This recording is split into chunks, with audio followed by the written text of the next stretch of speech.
Hello everyone, welcome back. Now, let's talk about fine tuning. You have already seen powerful language models like ChatGPT, LLaMA, or Gemini.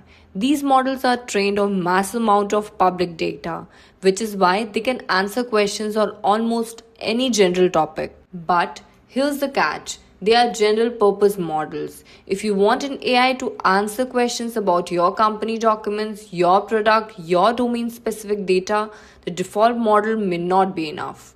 That's where fine tuning comes in. So, what is fine tuning?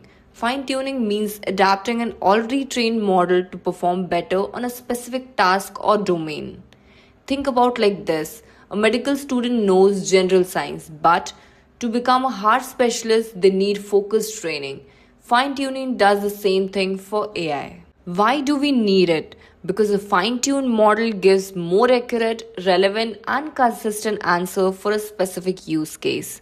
For example, a model fine tuned on legal contract would outperform a general model in legal Q&A. How is fine tuning done? There are three common approaches. First, self-supervised fine tuning. A model learns from a large amount of domain-specific text like internal manuals or reports. Second, supervised fine tuning. You provide example with correct inputs and outputs such as questions and ideal answers. Third, reinforcement learning. The model is improved using feedback. Good answers are rewarded, poor answers are penalized. Now, what fine tuning is not? It's not training a model from scratch. It doesn't work without quality data. It is not a one time process, it requires iteration and refinement.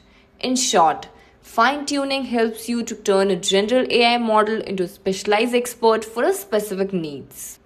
And with that, let's move on to the next topic. Thank you.